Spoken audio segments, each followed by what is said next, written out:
السلام علیکم ورحمۃ اللہ وبرکاتہ۔ کتاب کا نام ایمان، زیادتی اور کمی کے اسباب۔ تالیف ڈاکٹر عبدالرزاق بن عبد المحسن البدر حفظہ اللہ تعالی۔ ترجمہ الشیخ عبدالصمد ریالوی حفظہ اللہ۔ تقریض فضیلت الشیخ ابوالحسن مبشر احمد ربانی حفظہ اللہ۔ تقریض حامدن و مسلین و مسلمن۔ ائمہ حدیث و فقہ کے ہاں ایمان تین چیزوں کا مرکب ہے: دل سے تصدیق، زبان سے اقرار اور اعضاء و جوارح کے ساتھ عمل۔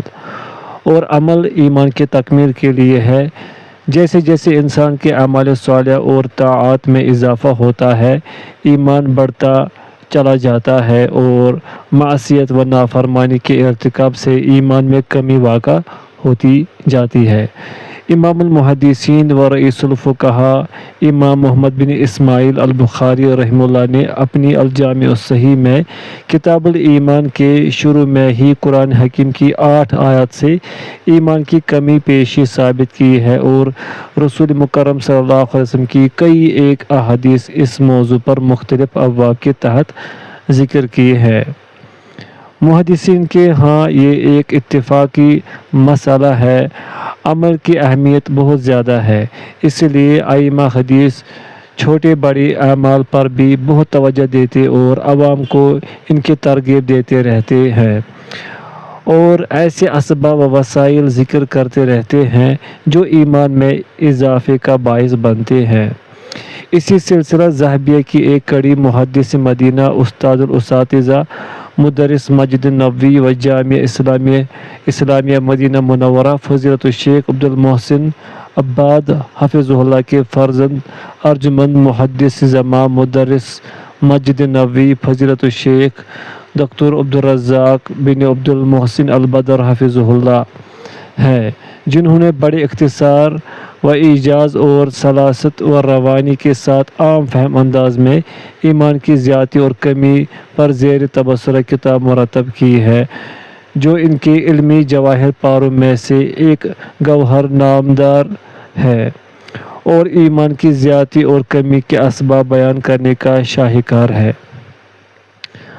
اللہ رب العزت اس کتاب کو جملہ قارئین کے ایمان میں اضافے کا باعث بنائے اور ہم سب کی نجات کا وسیلہ و کفیلہ اور رسول اللہ صلی اللہ علیہ وسلم کی شفاعت کا ذریعہ بنائے، ایمان کی اوج سریہ پہنچنے کا ذریعہ بنائے اور اس کے ناشر صاحب دارالمعرفہ مکرم و محتشم بھائی ابو یحییٰ محمد زکریا زاہد حفظ اللہ اور مترجم الشیخ مولانا عبدالصمد ریالوی حفظ اللہ اور مخرج عزیزم عبداللہ اختر حفظ اللہ اور جملہ معاونین کے لیے توشہ آخرت بنائے، آمین ثم آمین۔ ابوالحسن مبشر احمد ربانی عفا اللہ عنہ۔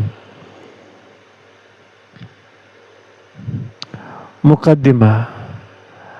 ان الحمد للہ نحمده ونستعینه ونستغفره ونعوذ باللہ من شرور انفسنا ومن سیئات اعمالنا، من يهده الله فلا مضل له ومن يضلل فلا هادي له، واشهد ان لا اله الا الله وحده لا شريك له وان محمدا عبده ورسوله وصلى الله عليه وعلى آله وصحبه اجمعین وسلم تسلیما کثیرا، اما بعد۔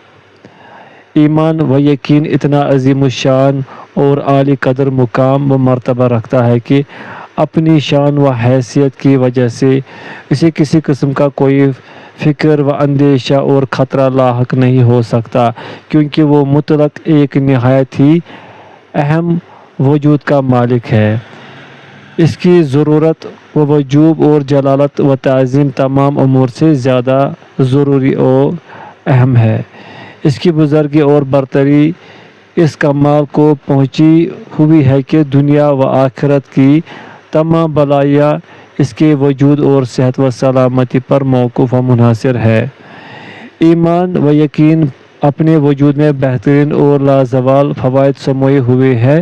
یہ تازہ اور عمدہ ثمرات کے ساتھ ساتھ اعلیٰ قسم کے خیر و برکات پر مشتمل ہے۔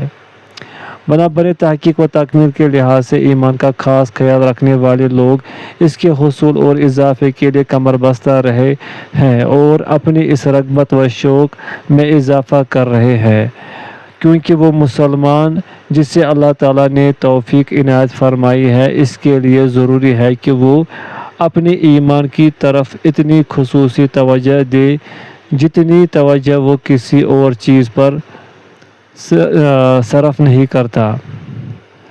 جب امت کے سلف صالحین سب سے بہتر اور آگے بڑھنے والے لوگوں کو یہ بات معلوم ہوئی تو ان کی توجہ ایمان کے حصول اور اضافے پر مبذول ہو گئی، اور وہ اپنے ایمان کا خاص خیال رکھتے تھے اور اپنے لیے نیک اعمال کو تلاش کرتے اور ایک دوسرے کو اچھی باتوں کی وصیت کرتے۔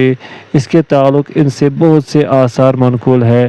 پوائنٹ فرسٹ، چنانچہ سیدنا عمر بن خطاب رضی اللہ عنہ اپنے ساتھیوں سے کہتے تھے، ہلموا نزداد ایمانا، آؤ ہم اپنے ایمان میں اضافہ کریں، اور پھر وہ اللہ تعالیٰ کا ذکر کرتے۔ ایک روایت میں اس طرح ہے، تعالوا نزداد ایمانا، آؤ ہم ایمان میں اضافہ کریں۔ پوائنٹ سیکنڈ، سیدنا عبداللہ بن مسعود رضی اللہ عنہ کہتے تھے، اجلسوا بنا نزداد ایمانا، ہمارے ساتھ بیٹھو ہم ایمان میں بڑھ جائے، اور یوں دعا کرتے، اللہم زدنی ایمانا و یقینا و فقہا، اے اللہ ہمارے ایمان، یقین اور فقہ میں اضافہ فرما۔ پوائنٹ تھرڈ، سیدنا معاذ بن جبل رضی اللہ عنہ کہتے تھے، اجلسوا بنا نؤمن الساعہ، ہمارے پاس بیٹھو کہ ہم ایک ساتھ ایماندار رہے۔ پوائنٹ فورتھ، عبداللہ بن رواحہ رضی اللہ عنہ اپنے ساتھیوں میں سے کچھ کا ہاتھ پکڑ کر کہتے، ترجمہ، ہمارے ساتھ ایک گھڑی آؤ کہ اللہ کو یاد کرے اور اس کا ذکر کر کے ایمان بڑھائے، شاید اللہ تعالیٰ ہمیں یاد کرے اور بخش دے۔ پوائنٹ ففتھ، سیدنا ابو درداء رضی اللہ عنہ کہتے ہیں، ترجمہ، آدمی کی سمجھداری یہ ہے کہ اسے معلوم ہو جائے کہ میرے ایمان میں اضافہ ہوا یا کمی، اور آدمی کی یہ سمجھداری یہ ہے کہ وہ جان لے کہ میرے پاس شیطانی وسوسے کہاں سے آتے ہیں۔ پوائنٹ سکستھ، عمر بن حبیب خطمی کہتے ہیں، ایمان بڑھتا بھی ہے اور گھٹتا بھی ہے۔ کسی نے پوچھا، اس کا بڑھنا اور گھٹنا کس طرح ہے؟ انہوں نے کہا، جب ہم اللہ تعالیٰ کا ذکر کرتے ہیں، اس کی حمد اور پاکی بیان کرتے ہیں تو یہ اس کا بڑھنا ہے، اور جب ہم ان اعمال سے غافل ہو جائے اور بھول جائے تو یہ اس کی کمی ہے۔ پوائنٹ سیونتھ، علقمہ بن قیس نخعی رحمہ اللہ، جو ایک جلیل القدر اور بڑے تابعی تھے، اپنے اصحاب سے کہتے ہیں، امشوا بنا نزداد ایمانا، ہمارے ساتھ چلو ہم ایمان بڑھائے۔ پوائنٹ ایٹھ، امام اوزاعی رحمہ اللہ سے پوچھا گیا، ایمان بڑھتا ہے؟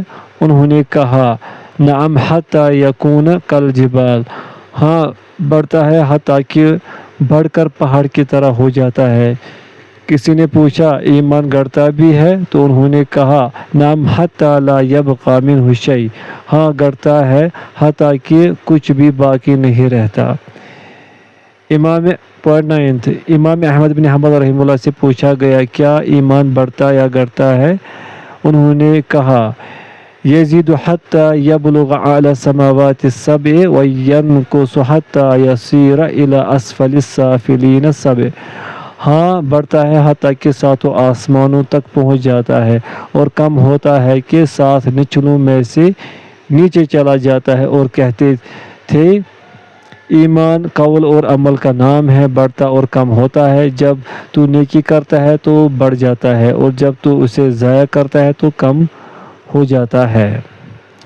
ایمان کے متعلق بہت سی باتیں منقول ہیں۔ جو سلف کے سوانح حیات کا مطالعہ کرتا ہے اور ان کے حالات معلوم کرتا ہے تو وہ ایمان کا زیادہ خیال رکھتا ہے، کیونکہ وہ دیکھتا ہے کہ اکابر بھی ایمان کا بہت خیال رکھتے تھے اور اس کا بہت زیادہ اہتمام کرتے تھے۔ امت کے اس امت کے ان بہترین لوگوں کو معلوم تھا کہ ایمان کے بہت اسباب ہیں جو اسے بڑھاتے اور قوی بناتے ہیں، اور کچھ دوسرے اسباب ہیں جو اسے ضعیف، کمزور اور ناقص بنا دیتے ہیں۔ اس لیے جو چیز ایمان کو مضبوط اور مکمل کرے اسے تلاش کرو۔ ائمہ سلف ایمان کو کمزور کرنے والے اعمال سے بہت ڈرتے اور ان سے بچتے تھے، جس کی وجہ سے وہ نیک اور متقی بن گئے۔ ایمان کو بڑھانے اور کم کرنے والے اسباب کو جاننے کے بہت سے فوائد ہیں، بلکہ ہمیں چاہیے کہ ان کا علم حاصل کر کے ہم ان صفات کو اپنائیں جو ایمان میں اضافے کا باعث ہے، اور بری عادات سے بچنے کی کوشش کریں جو کمی کا سبب ہے، کیونکہ ایمان بندے کا کمال اس کی سعادت اور کامیابی کی راہ ہے۔ اسی سے دنیا و آخرت میں اس کی درجات بلند ہوتے ہیں، اسی سے دنیا کی ہر بلائی کی راہ کھلتی ہے، چاہے وہ بلائی دنیا میں حاصل ہو یا آخرت میں۔ ان چیزوں کا حصول اور انہیں مضبوط تبھی بنایا جا سکتا ہے جب ان کا علم ہو اور اسباب و ذرائع پر نظر ہو۔ وہ مسلمان جو اپنی ذات کا خیر خواہ ہو اور اپنی سعادت اور خوش بختی کا شوقین ہو، اس پر لازم ہے کہ وہ ان اسباب کی معرفت حاصل کرے، ان پر غور و فکر کرے، حصول کی جد و جہد کرے اور انہیں اپنی زندگی کو اوڑھنا بچھونا بنا لے، تاکہ اس کا ایمان بڑھے اور اس کا یقین مضبوط اور مستحکم ہو جائے اور ایمان کے نقائص اور کمزوریوں سے محفوظ رہے۔ بدعقیدگی کے انجام بد سلامتی ہی تمام خوبیوں کی بنیاد ہے، اور جس شخص کو یہ خیر حاصل ہو گئی تو گویا اسے تمام قسم کی بلائیاں مل گئی۔ ابن سعد رحمہ اللہ کہتے ہیں، ترجمہ: وہ مومن جسے اللہ تعالیٰ کی طرف سے ہر قسم کی نیکی کی توفیق مل جائے، وہ دو باتوں میں کوشاں رہتا ہے۔ ایک یہ کہ ایمان کے اصول و فروع کی تحقیق کر کے اپنے علم و عمل اور حالات میں انہیں اپناتا ہے۔ دوسرا یہ کہ ایمان کے منافی ہر نقل و حرکت اور تمام قسم کی کوششیں برائے کار لا کر اس کے خلاف تمام ظاہری و باطنی فتنوں کو مٹا دیتا ہے۔ ایمان کے اضافے کے حصول میں جو کمی کوتاہی ہوئی، اس کا خالص توبہ کے ذریعے ازالہ کرنا اور حد سے گزرنے سے پہلے معاملے کو سنبھالنا اور اس کا تدارک کرنا ضروری ہے۔ میرے معزز بھائی، یہ ایمان کی بحث آپ کے سامنے ہے، جس کے ذریعے سے آپ جان پائیں گے کہ ایمان میں کمی اور زیادتی کے اہم اسباب کون سے ہیں۔ دراصل یہ میری کتاب زیادۃ الایمان و نقصانہ و حکم الاستثناء فی ایمان میں زیادتی اور کمی کے اسباب اور اس میں استثناء کا حکم کی ایک فصل ہے۔ تو میرے بعض فاضل علماء دوستوں نے یہ مطالبہ کیا کہ ہم بحث کو ایک الگ کتابی شکل دی جائے تاکہ اس سے امت مسلمہ مستفید ہو سکے۔ اللہ تعالیٰ کی توفیق اور فضل سے اسے کتابی شکل دے دی گئی اور اس میں 2 باب ہیں۔ پہلی بحث ایمان میں اضافے کے اسباب، دوسری بحث ایمان میں کمی کے اسباب۔ اب یہ کتاب طبع ہو کر آپ کے ہاتھوں میں ہے اور میں اللہ تعالیٰ سے نیک مقصد اس کی رضامندی اور قبولیت کی دعا کرتا ہوں۔ آپ کا بھائی ڈاکٹر عبدالرزاق بن عبدالمحسن البدر۔